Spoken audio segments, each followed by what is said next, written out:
the African Manosphere. Between support, identity, and the echo chambers. Let's get right into it.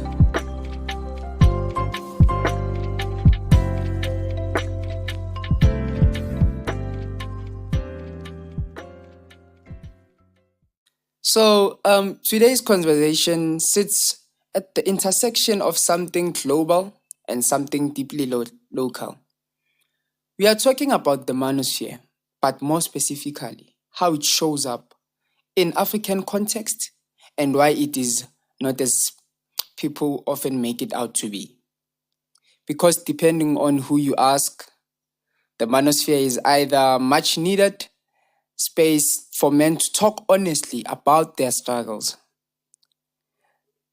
Because depending on who you ask, it is a breeding ground for resentment, misinformation, and division of truth. But the truth is, it can be both, in my opinion. So let's start with the foundation. The Manosphere did not originate in Africa. It largely comes from the Western digital spaces, forums, YouTube channel, podcasts, places where men gather to talk about masculinity. When these ideas enter African digital spaces, they don't stay the same. They get reshaped, adapted, localized. This is what we call the domestication of digital media. Basically, when global technologies and ideas get absorbed into everyday life, reinterpreted through local realities. So instead of just copying the Western ways, the African Manosphere starts to reflecting to real life or lived conditions. You see, conversations shaped by unemployment, economic pressure, the expectation to provide, not just for yourself, but for the extended family. You see, between modern urban lifestyles and traditional values, so already this is just an imported or adopted ideology. It's something being actively reworked. So now on another level, these spaces can function as communities, and that is very important according to me. Because a lot of men, especially in environments where vulnerability isn't encouraged, they don't have places to talk openly about things, and also to talk about things like failure, rejection, financial stress, or even identity, because it is important as a man. So when they find a space where people are saying, I've been through that too, they can feel powerful. It can be validating, one can say. You can get advice, shared experience, even a sense of belonging. And in context where the pressure on men is high, where being strong, successful, and in control isn't just encouraged, but expected, that kind of space can fill a real gap. But here's where the tension starts to build, according to me. Because the same space that offers support can also become an echo chamber. That's how we now introduce that an echo chamber doesn't mean people are stupid or brainwashed. That's too simplistic. What it means is that certain ideas start to repeat and they feel like a truth. So in my opinion, not necessarily they are not more accurate. Because for example, if a community repeatedly frames relationships as unfair to men, that idea can start to feel like a common sense. Not that because it is universally true or true in a global perspective, but because it keeps on trying to get attention. And over time, that can quietly close down the narrative of the echo chambers and the African domestication. But here's what the nuance that often get lost. Not every like-minded space is harmful. People naturally gravitate toward familiar viewpoints for comfort, for identity, for clarity in a noisy world, in my opinion.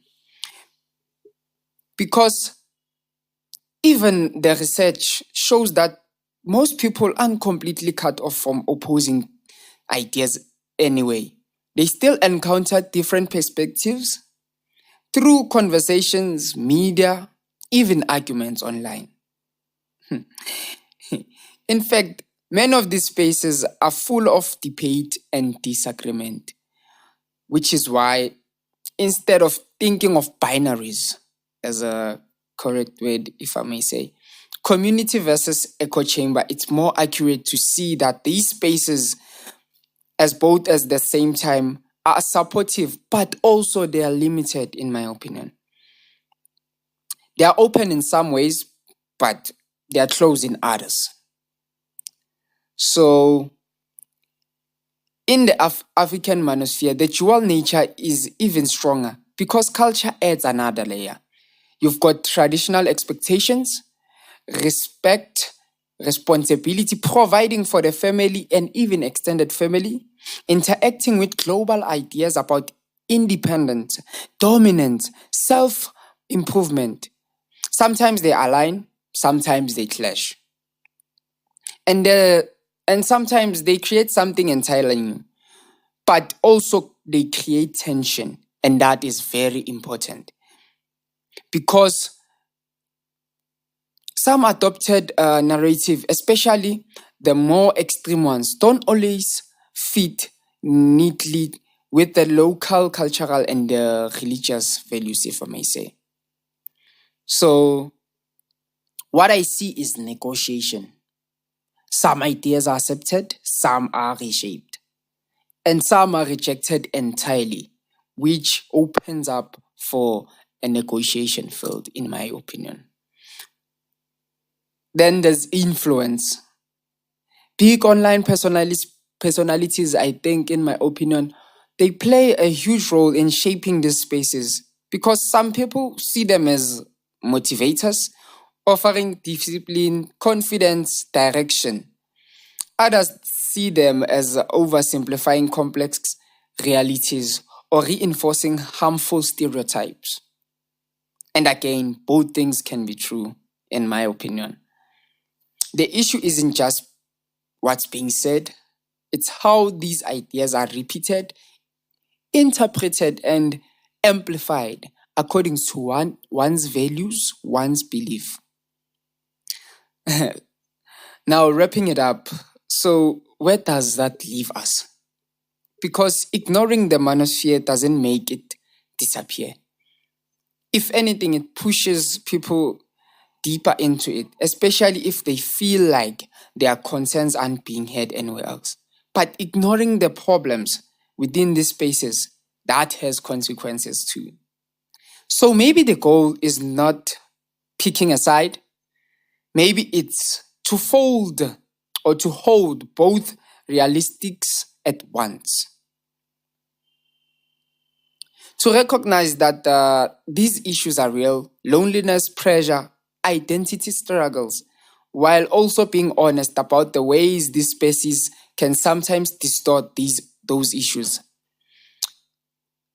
And maybe more important question is that what needs to exist outside the manosphere so that it's not the only place that people are heard?